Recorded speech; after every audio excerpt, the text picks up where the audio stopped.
The coffee cup slipped from her fingers at 5:13 a.m. Katie Morrison watched it tumble through the break room air like it was happening to someone else, the ceramic catching fluorescent light before it shattered across the tile in a spray of brown liquid and ceramic shards. Her hands trembled as she reached for paper towels, muscle memory from somewhere darker than nursing school trying to surface, then forcing itself back down. She wiped the spill with mechanical precision, each movement controlled, each breath measured. In the locker room mirror 2 minutes later, she ran one finger over the small scar hidden behind her left ear, a nervous habit she couldn't break, and checked her reflection the way soldiers check weapons before a mission. Dark eyes. Set jaw. A face designed to be forgotten. Sacred Heart in Raleigh hummed with the particular silence of a hospital before the day breaks open. Fluorescent lights buzzed overhead like they were conducting electricity through the sterile air itself, and the hallway stretched ahead of her in pale linoleum perfection. Gurneys lined the walls at intervals, cold steel and restraint straps, and the smell hit her the way it always did, antiseptic layered over something organic and human underneath, like trying to mask blood with bleach. Katie moved through the ICU before the day shift officially began, her gait holding a barely perceptible limp that other nurses had stopped asking about 2 years ago. Questions required answers. Answers required history. History was a luxury she didn't possess. She pulled open her locker in the nurse's station and ran her eyes across the folded scrubs, the name badge clipped to a lanyard, the small stack of paperwork. Then she saw them. The boots. Her boots. Worn brown leather, dust still embedded in the treads where Marjah's soil had settled into the grain like a memory that wouldn't wash out. She reached in and touched the laces with one finger, just to verify they were real, that they were still there. Her breathing steadied. She closed the locker door quickly when she heard footsteps approaching from the corridor. The day shift supervisor, Janet, passed without looking at her. Nobody looked at Katie Morrison anymore, which was exactly how she had engineered it. Invisible. Competent. Harmless. A trauma nurse with steady hands and a propensity for following orders without question, at least on the surface. That was the version everyone saw at Sacred Heart. That was the version that let her keep the boots in her locker and the memories locked in whatever compartment of her mind had learned to seal itself shut at will. Dr. Sterling entered the ICU at 6:15 a.m. with the presence of a man who had learned early that confidence could be weaponized. He moved through the unit the way a predator moves through water, purposeful, aware, calculating. His white coat was immaculate, expensive, tailored to suggest that excellence was something that could be purchased rather than earned. He was scanning the morning assignments when his eye settled on Katie pulling up the first patient chart on the computer terminal. She felt the weight of his attention the way prey feels the shadow of a hawk crossing overhead. She didn't look up. Looking up would acknowledge him. Acknowledging him would establish a baseline of interaction that she wanted to keep minimal. Dr. Sterling had been watching Katie Morrison for 3 years now, ever since she'd arrived at Sacred Heart with a resume that was suspiciously thin on personal history and a tendency to ask questions that implied she understood medical protocol better than she had any right to.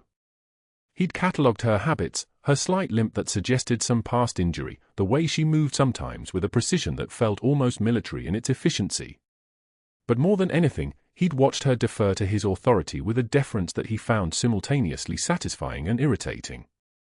She was competent enough that other nurses sometimes asked her questions instead of coming directly to him, and competence without ego was a threat to institutional hierarchy. It suggested that excellence wasn't dependent on rank. It suggested that the system itself might be flawed. The ICU intercom crackled at 7:03 a.m. Incoming trauma, ETA 12 minutes. Level 1. Male, 28, Navy military transport from Walter Reed. Sepsis complications, compromised immune system post-deployment. ICU bed 3. Katie's hand stilled on the keyboard. She closed her eyes for exactly one breath, the kind of breath that civilians would interpret as exhaustion, the kind that soldiers recognized as memory trying to surface. Then she stood, opened her eyes, and began preparing bed 3 with the kind of methodical preparation that was her signature. She checked the monitors twice, pulled the crash cart within arm's reach, and laid out the equipment for arterial line placement with the precision of someone who had learned that seconds could mean the difference between a soldier living and a soldier dying. Dr. Sterling arrived at the ICU entrance at 7:14 a.m., precisely when the helicopter was descending toward the helipad on the hospital's roof. The rhythmic thud of the rotor wash vibrated through the building like a second heartbeat, and Katie felt something in her chest tighten. She was moving between supply stations when Sterling positioned himself in the center of the ICU, authority radiating from him the way heat radiates from concrete on a summer day. "Listen up," he called, and every nurse in the unit paused. "Navy SEAL admission. I'll be running point on this case. Nobody modifies treatment protocol without my explicit authorization. Nobody. We're not experimenting on military assets." The way he said it made something cold move through the room. Military assets, as if a human being could be reduced to hardware. Katie continued organizing the equipment, her movement steady, her expression neutral. She'd learned to maintain composure the way other people maintained car payments. It was essential to survival. The stretcher arrived at 7:27 a.m. with an escort of 3 personnel in Navy uniforms. The patient was a compact, muscular man with the kind of bearing that suggested his body had been trained to operate in ways that most people couldn't comprehend. His Command Master Chief insignia marked him as a senior enlisted SEAL, someone who had moved up through the ranks through competence rather than connection. His eyes were fever-bright and moving, tracking the room like it was a tactical problem to be solved. Then they locked on Katie as she moved to take report from the paramedics, and something flickered in his expression. Recognition? No. Not that. Something else. Some quality in her movement that resonated with something in his. "Katie Morrison, RN, she said, introducing herself with the kind of formal professionalism that characterized all her patient interactions. "I'll be your primary." The SEAL's name was Daniel Halloway. His vitals were deteriorating. His temperature was 103.4 degrees, his white count elevated at 18,000, and the sepsis protocol suggested he was moving toward septic shock. His skin had the gray quality of someone whose body was losing the war against infection, and his breathing carried the slight rasp of someone whose immune system had been compromised by deployment and stress in ways that civilian doctors could only approximate. Sterling arrived at the bedside before Katie had finished reviewing the initial lab work. He positioned himself at the head of the stretcher like a general surveying conquered territory. "Mr. Halloway, I'm Dr. Sterling, Chief of ICU at Sacred Heart. You're in good hands. We'll start aggressive broad-spectrum antibiotics immediately, vancomycin and piperacillin-tazobactam, standard sepsis protocol. No deviations." Katie was reviewing the chart when she saw it. A note in the field notes from Walter Reed, something that didn't quite align with the treatment approach Sterling was proposing. The SEAL's immune markers suggested something more specific than general sepsis. Something targeted. Something that would require a more nuanced approach than the standard protocol would provide. She felt Sterling's eyes on her before she looked up. He was watching her read the chart, watching her process the information, and something in his expression suggested he'd already determined what her response would be. He was anticipating her objection the way a chess master anticipates 17 moves ahead. And he was planning to use that objection to establish dominance. "The line is about to blow," Katie said quietly, not to Sterling, to herself, to the monitor. The arterial line Halloway had come in with was showing fluctuating pressure readings that suggested the catheter had migrated or was kinked. She moved to adjust it, muscle memory taking over, hands moving with a precision that seemed almost independent of her conscious mind. Sterling's voice cut across the ICU like a blade. "Nobody touches that line without my authorization." Katie's hand stilled. She didn't turn around. She waited exactly 3 seconds, long enough for the silence to become the loudest thing in the room, and then she continued adjusting the line with the kind of calm that suggested his words hadn't registered at all. The pressure reading stabilized. The monitor's alarm quieted. The crisis, small as it was, resolved. But that wasn't the worst part. Dr. Sterling's face flushed red, not with anger but with something worse, the particular humiliation of being ignored in front of an entire unit of nurses. He'd given a direct order and been countermanded by a trauma nurse, and everyone in the ICU had witnessed it. His authority had been questioned, subtly, without argument, without confrontation. Just a quiet action that suggested his words were irrelevant to the actual business of keeping people alive. "My office," he said to Katie, his voice low and controlled in a way that suggested the anger was already calculating how to be deployed strategically. "After your shift." Katie nodded without turning around, her attention already back on her patient, and somewhere in the pocket of her scrubs, hidden beneath the layers of fabric and professionalism and invisible competence, the worn combat boots in her locker seemed to pulse with a weight that was impossible to explain. "The creatinine is climbing." Katie's eyes track the lab values on the monitor as she reviews the updated blood work from 0200 hours, potassium 6.1, BUN 48, creatinine now 2.8 and rising. The Navy SEAL patient's kidneys are failing. The renal dysfunction changes everything about Sterling's current antibiotic regimen, the drug levels building to toxic concentrations in a body that can no longer clear them. She reviews the imaging, the clinical timeline, the cascade of deterioration that antibiotic nephrotoxicity creates. The ventilator hisses its mechanical rhythm, steady and relentless, as she pulls up the chart to document her findings. Dr. Sterling arrives at 0800 during rounds, his white coat spotless, his presence announcing itself before his voice does. Katie stands at the SEAL patient's bedside, and she chooses her words with the precision of someone who has learned that accuracy matters more than volume. "The renal function is declining," she says quietly. "Creatinine's doubled since admission. I'd recommend adjusting the antibiotic protocol, switching to a nephrotoxic alternative, or at minimum reducing the." Sterling turns toward her slowly. His smile arrives first, sharp-edged and patient, the smile of a man who is about to enjoy what he's about to say. "Nurse Morrison," he begins, his voice carrying across the entire ICU bay. "When did you complete your medical degree?" "Oh, that's right, you didn't." The Navy SEAL's adult son stands at the foot of the bed in dress blues, on emergency leave from Fort Meade, where his commanding officer is hospitalized, and Katie watches his jaw tighten. His name is Kyle, and he's spent the last 36 hours watching the nurses work with the quiet intensity of someone trained to assess competence under pressure. Sterling continues without pausing, turning to address Kyle directly. "I apologize for this interruption. Some staff members struggle with the boundary between observation and diagnosis. It's a common problem in healthcare." He turns back to Katie, and his tone drops into something colder. "The creatinine is my concern, Nurse Morrison. Your concern is following the treatment plan I've established. Are we clear?"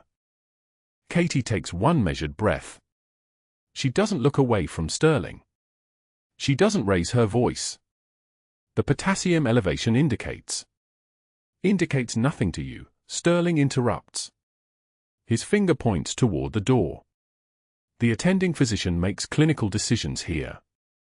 Not the nursing staff. Not Florence Nightingale reincarnations. Not you." He turns back to the patient, dismissing her completely. "I apologize again for the interruption, sir. Unfortunately, you can see what nursing morale becomes when standards slip." Katie sets down the chart. Her hands don't tremble. Her jaw tightens, just slightly, and then releases. She walks out of the ICU without responding, without defending herself, without giving Sterling the reaction he was clearly hunting for. As she passes through the unit doors, she hears Kyle's voice, low and angry. "With all due respect, sir, that nurse knew more than." Sterling's reply cuts him off, smooth and dismissive. That afternoon, Katie passes the nurse's station and sees it. The whiteboard. The public unit board where shift assignments and updates rotate throughout the day, now bearing a disciplinary notice written in Sterling's careful handwriting, "Morrison, K, insubordination and unsafe practice. Challenging physician orders at patient bedside. Questioning clinical judgment in front of patient family. Final warning. Dr. P. Sterling, MD." The words are there for every staff member, every visiting doctor, every family member who glances at the board to know. Final warning. As if one warning had already been issued. as if she was one step away from termination. 3 nurses are standing near the station, people who'd eaten lunch with Katie last week, who'd borrowed her pen, who'd asked her advice on difficult patients. They read the notice together, and Katie watches the calculation happen in real time. Their eyes slide away from her. One nurse picks up her abandoned coffee cup and walks toward the medication room. Another suddenly remembers an urgent phone call. The third simply turns and walks in the opposite direction, not even pretending to look busy. The break room the next morning is a study in silence. Katie sets down her lunch container, leftover grilled chicken and rice from home, and pulls out a chair at the table where 3 nurses are eating. Within seconds, the exodus begins. No words. No explanation. Just the choreography of chairs scraping back, coffee cups abandoned mid-sip with steam still rising, half-eaten sandwiches left on napkins as if the food had become contaminated. One nurse squeezes Katie's shoulder as she passes, a gesture that might be apology or might be pity, and then Katie is alone at the table. The microwave hums. A coffee maker gurgles. Somewhere down the corridor, an overhead speaker announces a stat call for the trauma bay. Katie eats her lunch with the mechanical precision of someone completing a required task, each bite tasting like ash and professional isolation. That evening, Sterling finds her in the hallway leading to the supply closet. He's still in scrubs, his surgical mask hanging around his neck, and his expression carries the confidence of a man who knows he's already won. "You understand how serious this is, I hope," he says. It's not a question. The board takes insubordination extremely seriously. Patient safety is our paramount concern. Katie turns to face him. His words are careful, calibrated, designed to sound reasonable to anyone listening. She sees the calculation. If she responds with emotion, she'll confirm his narrative. If she responds with anger, she'll prove his point about her unsuitability. So she doesn't respond immediately. Instead, she closes her eyes for exactly 1 second, and in that darkness, she finds the part of herself that is not a nurse, the part that has survived worse than Dr. Sterling's institutional chess games. When she opens her eyes again, her voice is perfectly level. "I'd rather be right and alone," she says, "than wrong with your approval." Sterling's face darkens. His hand clenches at his side. For just a moment, his carefully constructed authority figure persona cracks, and what shows through is something rawer, the face of a man who is not accustomed to being contradicted, let alone by someone in scrubs. "We'll see how right you are when the board reviews your performance," he says finally.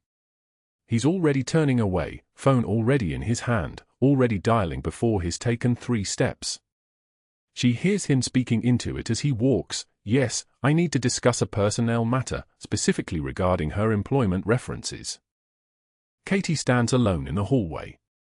A single tear slides down her cheek, not from fear or sadness, but from something deeper, something like rage compressed into liquid form. She wipes it away with the back of her hand, her movements precise and controlled, and then she walks toward the lockers. Her locker is in the back corner of the staff room, the kind of metal box with a combination lock that's standard in every hospital in America.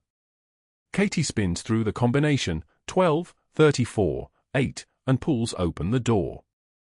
Her change of clothes hangs from the hook. Her personal items sit on the shelf, phone charger, a book she's been meaning to read, a framed photo of her son that faces inward so no one can see it. And beneath everything, hidden in the back corner, is a cardboard box. The box is old. The corners are soft from handling. The tape that holds it together is yellowed from age. Inside, wrapped in tissue paper that has turned brittle and fragile, are a pair of combat boots. They're not standard military issue anymore. The leather is worn smooth in places where hands have gripped them, scuffed in places where they've been dragged through sand that never quite washes out completely. The laces are braided paracord, faded to the color of storm clouds. And on the heel of the left boot, faintly visible unless you know what you're looking for, are 3 initials burned into the leather with precision, KM. Katie lifts the boot carefully, as if it might crumble in her hands. The weight of it is exactly as she remembers, substantial, grounded, real in a way that nothing else in this locker is. The dust from Marjah still clings to the creases, fine particles that survived 3 years of boxes and hiding because some things, once they've been part of you, don't fully leave. She holds the boot for a long moment, and in that moment, her mind is not in Raleigh anymore. Her mind is in Helmand Province, in a valley where dust storms move like living things and the sound of incoming fire is a language she'd spent 12 years learning to speak fluently. Then she hears footsteps in the hallway outside, and she carefully places the boot back into the box, covers it with tissue paper, tucks it back into the corner of the locker, and closes the door. The lock clicks shut with a sound like a secret being sealed. But that wasn't the worst part. The worst part was that Sterling had already made his calls. 3 phone numbers. 3 previous employers from before Katie Morrison existed, before she'd walked into Sacred Heart with a clean background check and a nursing license and a practice story about studying at Duke and working at Carolinas Medical Center. What Sterling didn't know, what he couldn't possibly understand from his position of institutional power, was that 2 of those numbers now went to agencies that didn't officially exist, and when a man with a medical degree started asking questions about a woman who'd worked in trauma units that were never built, doors began closing at a level far above the hospital administration. But Sterling wasn't thinking about that yet. Sterling was thinking about victory. Dr. Sterling had already made the call.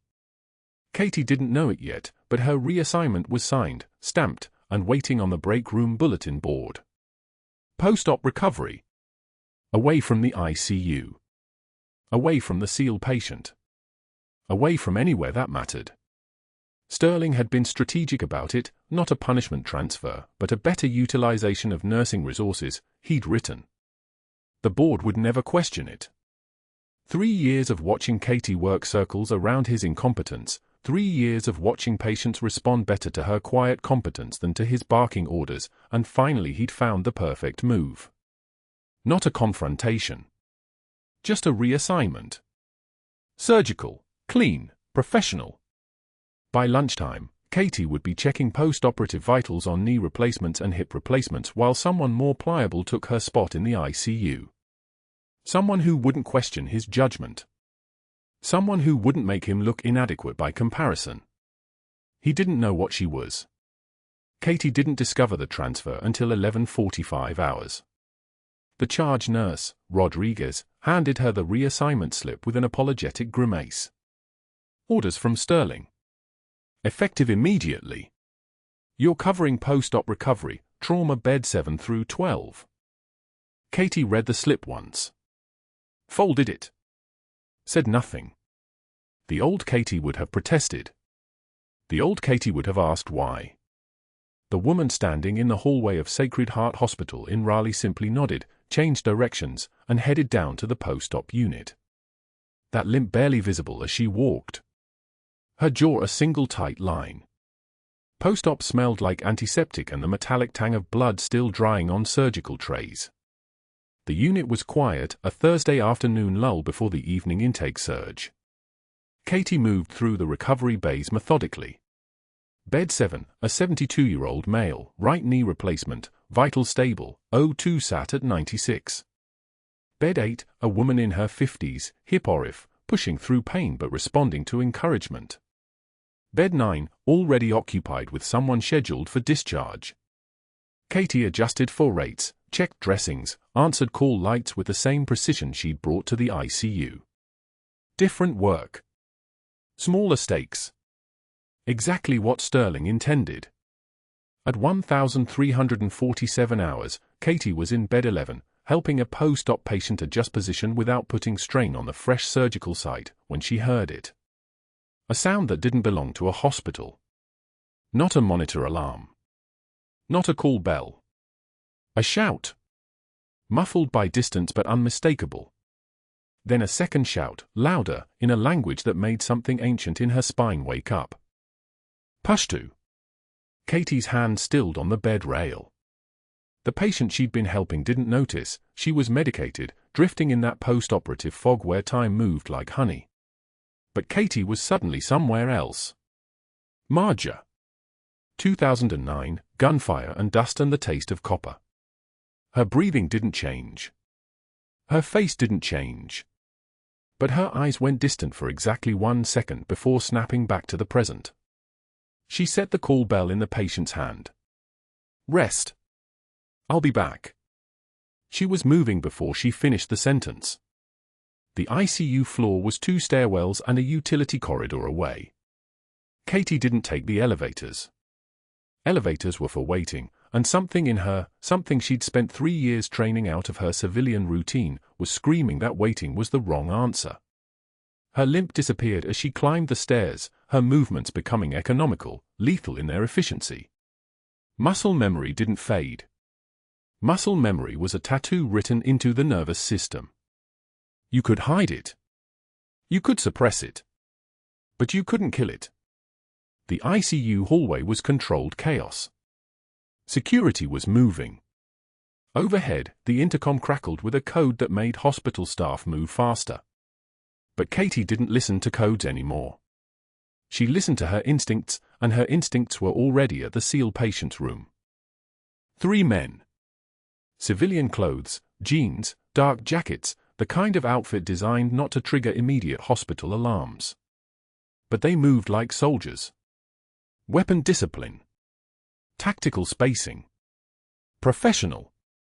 The lead man had his arm up, pointing a Glock 9mm at the SEAL patient's door, and he was screaming something in Pashto that translated to blood debts and Marjah and names of dead men.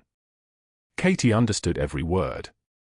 The SEAL patient, Daniel Holloway, Senior Chief Petty Officer Danny, the commanding officer of the operation that had gotten her buried in classified files, was semi-conscious in his bed, unable to run, unable to fight. His son was there, visiting, and he'd thrown himself across the hospital bed, arms spread over his father's chest. That was all Katie needed to see. She didn't think.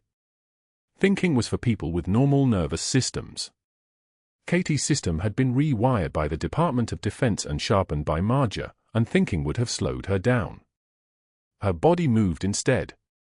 She was through the ICU door and between the gunman and the bed in 2.3 seconds, her voice dropping into a register she hadn't used in 3 years, not the soft, deferential tone of the trauma nurse, but the clipped, absolute authority of a senior chief who'd led 4 SEALs through enemy territory. "You'll have to go through me." The lead gunman laughed. Actually laughed. Young, maybe 25, maybe hardened by loss but not by real war. One nurse. Katie's eyes went flat. No emotion. No recognition of humor. Just the terrible cold clarity of someone who'd already made peace with dying. "Try me." He fired. The first bullet hit her upper left chest, ripping through scrubs and skin and muscle, the impact like a sledgehammer wrapped in fire. Katie didn't scream. Her body pivoted, redirecting the momentum away from the bed, throwing her arm up to create distance between herself and the SEAL patient.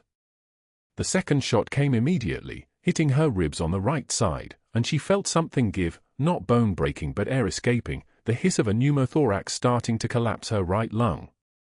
3 and 4 came rapid fire, both hitting her lower abdomen, and she was bleeding now, a lot of blood she could feel spreading across her scrubs and down her legs. She didn't fall. Not yet. Instead, she threw a crash cart toward the gunman. Not at them, calculated distance, creating an obstacle, buying seconds. She grabbed surgical trays from the nearby station and flung them into the intruder's path. Each movement was deliberate despite the pain, despite the sensation of her lung collapsing, despite knowing she had maybe 90 seconds before shock started shutting down her systems. She wasn't trying to win. She was trying to buy Danny Holloway time for security to breach. The 5th shot came from a second gunman, hitting her right shoulder, and that was the one that finally dropped her. Her right arm gave out, nerve damage cascading from the impact, and she went down hard against the bed rail, her vision starting to gray at the edges. Sirens. Shouting. Security flooding through the ICU entrance, weapons drawn, and the gunman turning to engage them instead of the woman bleeding out on the floor. Police officers dragged the shooters down the hallway, one of them screaming in Pashto about American murderers and brothers dead in the dust. Boots on tile. The distinctive sound of tactical teams establishing control. And through the noise, through the adrenaline, Katie was struggling to breathe. A young nurse, Christine, one of the newer hires who'd been kind before Sterling poisoned the staff, was on her knees beside Katie, hands shaking, panic making her voice high and thin. "Oh God. Oh God, someone get a doctor. Someone get." Katie grabbed her wrist with her left hand. Her right shoulder was useless. But her left was still functional, and her voice, the voice that had commanded fire teams through ambushes, was still steady despite the fact that each breath was half a breath now, her right lung filling with blood and air and the certainty that she had minutes at best. Second intercostal. Midclavicular line. Katie's voice was barely a whisper, but it had the weight of absolute command. 14 gauge. Push through the pleura. Feel for the hiss. You'll hear the hiss. Christine's hands were still shaking, but her eyes had locked on Katie's face, and something in the senior chief's absolute calm transferred to her. Some people respond to panic with panic. Some people respond to calm with competence. Christine was the latter. "I don't know." "Yes, you do. You trained for this. You know this. Do it now." Christine moved. Her hand stopped shaking. She tore through a crash cart for a 14-gauge needle, sterile technique abandoning for speed. This wasn't operating room precision, this was combat medicine, and there was no time for the luxury of perfect cleanliness. Katie guided her through the anatomy with fading voice, and Christine's hands found the space between ribs, found the yielding give of pleura, and pushed. The hiss of air escaping was audible in the room. Katie's eyes closed. Oxygen was finding her lungs again. The grey edges of her vision pulled back slightly. But the blood loss was systemic, and she could feel her blood pressure dropping, feel her heart rate climbing in that compensatory way that meant she'd already moved into shock. She'd maybe 10 minutes now before complete system failure. She'd bought Danny enough time. As consciousness started to fold, Katie heard Dr. Sterling's voice through the chaos, coming from the ICU entrance where he'd appeared, white-faced, wide-eyed, to witness the moment his calculated control had been obliterated. He was on his phone. He wasn't calling for a trauma team. He wasn't calling for emergency surgery. He was calling his legal connections, and his first words were professional, administrative, untouched by the reality of the woman bleeding out in the room behind him. "Get me legal. We have a liability situation." Katie's hearing faded. The noise of the ICU became distant. The last thing she registered before darkness took her completely was the sound of her own breathing stopping, and then the mechanical rush of a bag valve mask, and someone, maybe Christine, maybe a real trauma team, saying her name. Or maybe not her name. Maybe something older. Something that belonged to a woman who wore combat boots and answered to call signs instead of titles. Maybe someone finally calling her what she'd always been. The ICU alarm screamed first. Katie heard it from post-op recovery, that specific pitch, not a monitor malfunction, not a routine alert. A tactical distress signal designed to cut through every other sound in the hospital. 3 nurses looked up from their charts simultaneously. 2 of them kept working. Katie was already moving. The hallway tiles blurred beneath her feet. Her body knew what her mind had spent 3 years trying to forget. The sound of incoming fire was incoming fire, whether it came through a window or a digital speaker. Muscle memory didn't care about civilian life. Her right shoulder pulled slightly as she moved, still favoring the surgical repair from 2 weeks prior, but the pain was information now, not a warning. Pain meant she was still functional. Pain meant she could still move. The ICU doors burst open ahead of her and 3 men came through with the kind of coordinated precision that made her breath catch. Not random violence. Not confused patients or angry families. Tactical entry. Stacked formation, weapons held with the easy confidence of people who'd used them before. Their eyes swept the room in practice sequence, identify target, establish containment, execute objective. Katie saw it all in the space of 2 heartbeats because she'd trained the same way. She'd been the same way. Daniel Holloway lay in the bed at the far corner of the unit, still sedated from surgery, unaware that the people hunting him had finally found him stateside. The SEAL's chest rose and fell with the ventilator's rhythm, his body defenseless. Around him, the ICU staff froze in the way civilians do when confronted with the impossible, that moment of cognitive dissonance where the brain refuses to process that the worst thing that could happen is actually happening right now. Katie's jaw clenched once. That was all. No hesitation, no internal debate. Just a single moment where the woman named Katie Morrison stepped aside and the senior chief petty officer stepped forward. She moved toward Daniel's bed with her hands already up, unarmed, every line of her body communicating non-threat while her mind was running tactical calculations. Distance to the nearest shooter, for meters. Time before first shot, less than 3 seconds if she forced the engagement. Time security response would take, at minimum 7 minutes. Daniel would be gone in less than 3 minutes. "He's not the target you want," Katie said, her voice dropping an octave without her permission. The flatness in those words carried weight they shouldn't have carried, authority that a post-op nurse wasn't supposed to possess. One of the shooters turned his weapon toward her. She was already moving into his sight line, deliberately stepping between the gun and Daniel's bed, her back to the patient. Her body was the shield. That was the decision made in the space where words used to be. The first shot came from her left, no warning, just the crack of a weapon that echoed off the ICU sterile walls like a gunshot in a cathedral. Which it was. The bullet found her ribs below her left shoulder, punching through 2 layers of scrubs before the shock of impact registered as pain. Bright. Hot. Her lungs responded to the trauma by trying to collapse inward.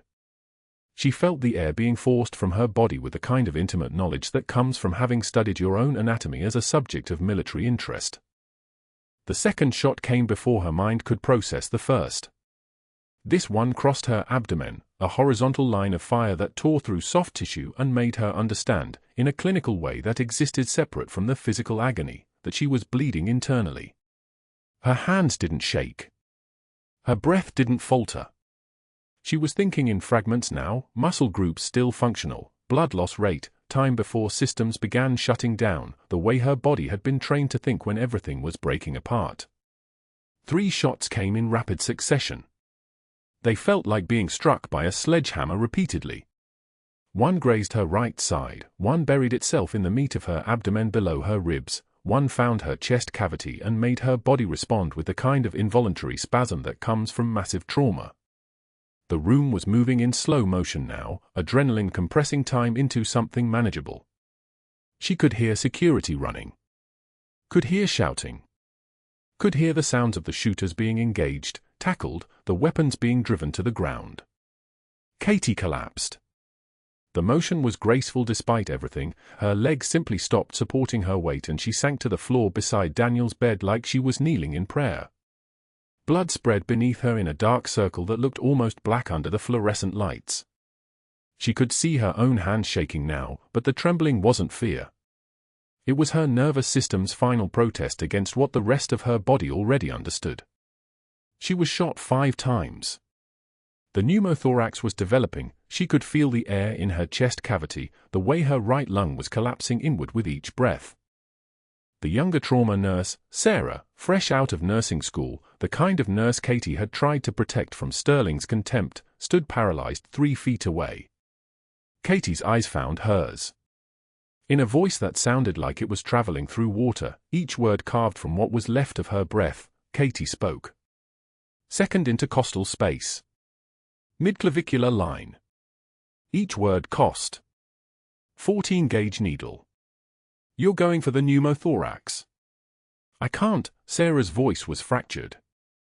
You can. You did this yesterday with the mannequin. Katie's eyes held her. Locked her in place with the kind of authority that transcended the fact that Katie was the one bleeding. Hand steady. Don't hesitate. Sarah's hands moved. The needle went in with the sound that every trauma nurse learned to hear in their sleep, the distinctive hiss of air escaping, the decompression whistle that meant life was coming back to the collapsed lung. Oxygen saturation began climbing on the monitor. 68, 72. 78, Katie's eyes stayed on Sarah's, communicating everything that didn't need words. You're enough. You did that. You're stronger than you know. Then the darkness came. Not gradual. Absolute. Like someone had turned off the lights and locked the door behind them, leaving Katie in a place where pain was memory and blood was history, and the woman who had been trying so hard to disappear was finally, mercifully, gone. Police dragged the 3 shooters away in restraints, their weapons already secured, their body armor leaving marks on the tile floor. The ICU was chaos now, organized chaos, the kind hospitals knew how to manage. Crash carts. Coded medications.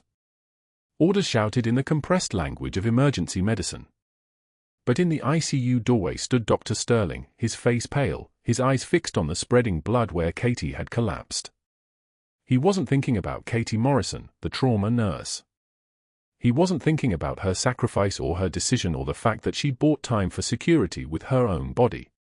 His mind was already 3 moves ahead, already calculating trajectories and consequences. A shooting at Sacred Heart meant a security review. A security review meant questions about how armed men got past his hospital's protocols. Those questions led to audits and inspections and oversight that could expose the shortcuts he took, the protocol deviations that kept his patients at his mercy and his authority absolute. But Katie had solved that problem. Katie's unknown background that he'd suspected but never proven. Katie, the uncontrolled variable who didn't follow orders and questioned his judgment. Katie was being carried to surgery right now, and when she woke up, if she woke up, she would be the story. Not his hospital's security failure. Her history.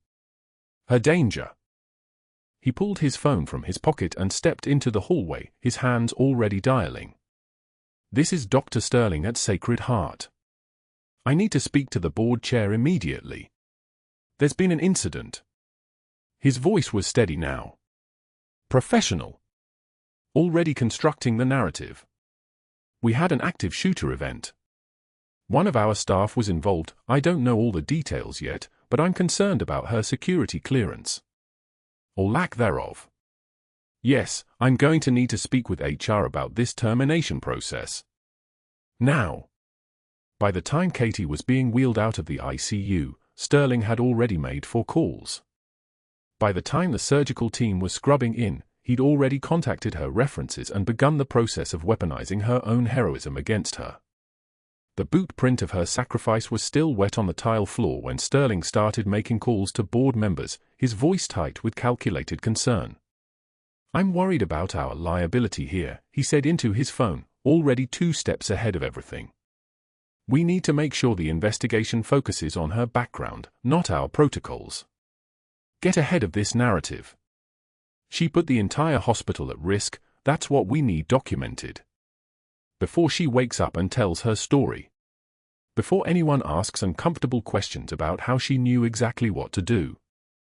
Sterling's presence in that ICU doorway had been the only witness to Katie's choice, the only person who understood what he'd just seen. And what he'd just done was begin the systematic destruction of the woman who'd just given everything to save someone he considered his property. 3 hours of surgery. 2 units of packed red blood cells. A blood transfusion that should have been enough to kill her. But Katie Morrison had never been good at dying. 3 hours. That's how long Katie Morrison lay under surgical lights while a trauma team, not Sterling, thank God, but competent surgeons from Duke, worked to stitch her back together. Bullet 1 through the left anterior chest wall, missing the heart by centimeters. Bullets 2 and 3 through her right abdomen, 1 nicking the hepatic artery before exiting clean. Bullet 4 lodged against her right floating rib. Bullet 5 punched through soft tissue and stopped millimeters from her spine. The surgeons placed 2 chest tubes, 14-gauge angiocath needles, to drain the blood pooling around her lungs. They packed her abdomen with fresh gauze, closed her in layers, and left her wrapped like a mummy with drainage tubes protruding from her right side like mechanical roots keeping her tethered to life. When Katie's eyes opened in post-op recovery, the fluorescent lights above her felt like they were burning through her pupils. White ceiling. White walls. White sheets. The steady beep of a cardiac monitor. The soft hiss of oxygen flowing through a nasal cannula. Nurses moved past her bed without lingering. She could see it in their eyes, the same fear that had driven them from the break room weeks earlier. This time it wasn't shame about isolating her. This time it was something worse, the knowledge that she'd thrown herself in front of bullets for a patient, that she'd done something extraordinary, and they'd all watched Dr. Sterling's face from the doorway, frozen, calculating, already thinking about damage control instead of whether she'd live. Pain was information. Katie had learned that in Marjah, learned it in places that didn't exist on any map. Pain meant she was alive. Pain meant her lungs were still working, her heart still beating, her brain still processing. The drainage tubes pulled at her ribs with each shallow breath. A nurse came by, someone new, someone who'd never worked the ICU when Sterling was running his campaign, and adjusted Katie's for drip without meeting her eyes. "You're awake." "That's good," the nurse said quietly. "Doctor will be in soon." The nurse left. Katie stared at the ceiling and didn't move. That evening, Katie sat at her kitchen table in the small house she'd rented 3 years ago to disappear into. Her ribs wrapped so tight she could barely breathe. Her chest bandaged under a button-up shirt that hung loose over the gauze. Her right side numb from the epidural they'd kept running to manage the surgical pain. The kitchen was dim except for one light above the sink, and in that soft glow she'd been sitting for 2 hours when the front door opened and her son walked in, still in his navy dress uniform, still carrying the duffel bag from the emergency flight home. He stopped when he saw her at the table. The way she sat today. The careful way she held her ribs. The swelling around her eyes from pain management drugs wearing off. His mother, who'd spent 3 years never letting him see anything break, was sitting at the kitchen table crying silently, tears moving down her face like rain on a car window, her shoulders shaking in a way that told him every breath hurt. "Mom." One word. It came out like a prayer. Katie tried to speak and couldn't. She tried to explain and the words broke apart.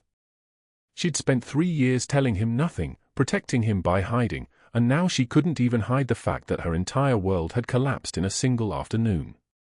Dr. Sterling had placed her on permanent suspension. He'd called the hospital board before she even left surgery, framing the shooting as evidence of a dangerous history, a liability, someone too unstable to practice. He'd accessed her employment file and begun building a case for immediate termination, negligent judgment, reckless endangerment, insubordination that had escalated into violence. The hospital, Katie managed. "Sterling," he said, her voice cracked on his name and she pressed her hand against her wrapped chest, breathing through the pain. "He's saying I'm the reason they came. He's saying my background."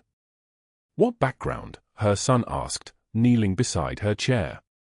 "Mom, what is he talking about?" Katie couldn't answer. Not yet. Not with the truth sitting in a box in her bedroom closet, waiting to be packed away again. Those boots. The ones with the Marjah dust still embedded in the leather. The ones that proved who she'd been before the explosion, before the classified order to disappear, before 3 years of being smaller than herself for his safety. She folded her hands on the table and her son sat beside her, still in uniform, and they didn't speak because there was nothing to say that wouldn't destroy the fiction they'd both been living. She was just a nurse. She'd always been just a nurse. Except she'd thrown herself in front of bullets like someone who'd been trained to take them, like someone whose body remembered survival in ways that didn't match her job title. That night, after her son fell asleep upstairs, Katie climbed slowly to her bedroom and pulled the box from the back of her closet. The boots were their cracked leather, worn laces, sand embedded in every seam from a desert that wasn't supposed to exist anymore. She'd worn them for 14 years before the explosion, before the official death certificate, before Catherine Morrison was buried and Katie Morrison emerged. She held them like they were made of glass and for the first time in 3 years let herself think about putting them back on, about being the person who'd worn them instead of the person hiding from who she'd been. The boots went into a duffel bag. She packed slowly, methodically, the way soldiers pack when they're disappearing. Spare scrubs. Clothes that fit loose over bandages. Enough cash to run on if Sterling's connections reached further than the hospital.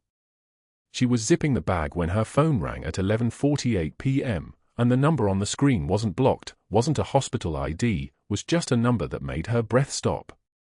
Petty Officer First Class Marcus Chen. The SEAL's first officer. The man who'd been in Marjah. Chief. His voice was low, careful. The patient, Holloway, he's asking for you. Name of Chief. Says it's urgent. Says, Chen paused. Says you'll understand. He's asking for Chief. Katie's hands went very still on the phone. He's awake. Asking for you by rank. How he knows you carried 4 of us through. Chen stopped himself. Stopped saying things that didn't officially happen. Just, he needs to see you. Before the other officers arrive. Before the media people. Before everything changes. Can you come? Katie didn't answer immediately. She looked at the duffel bag.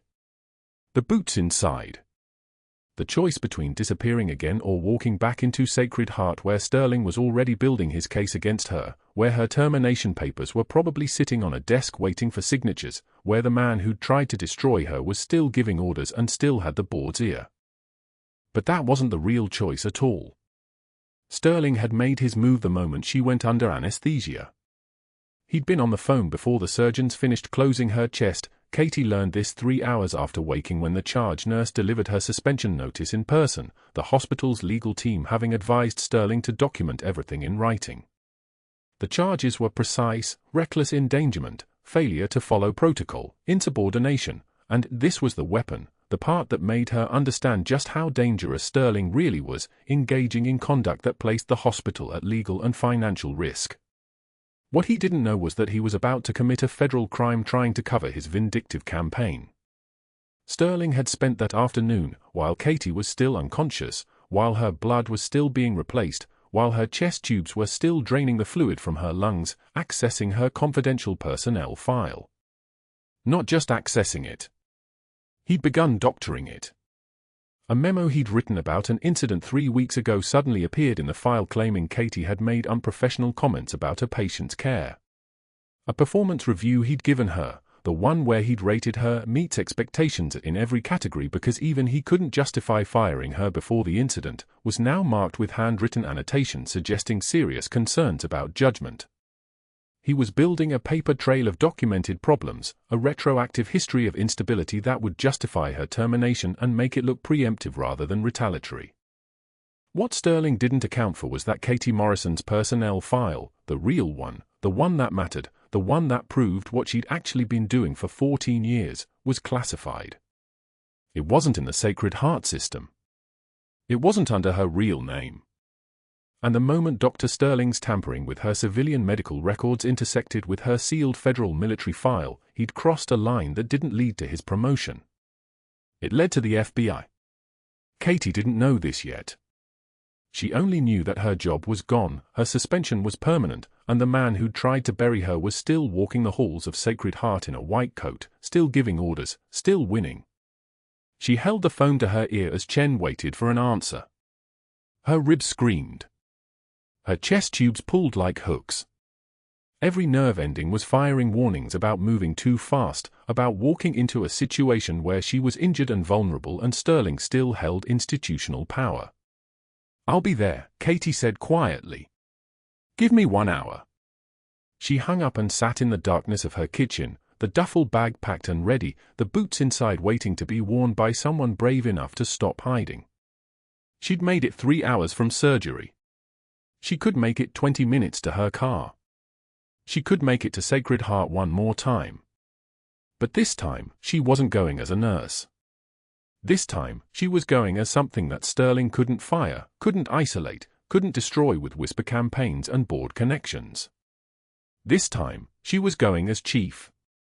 Katie Morrison stood slowly, grabbed the keys to her car, and limped toward a hospital that had no idea what was about to walk through its doors at 2,300 hours, a wounded Navy SEAL asking for a woman by a call sign they'd buried, a woman about to reclaim the person Sterling had tried to erase, a woman whose hidden identity was the only weapon left that could end his campaign forever.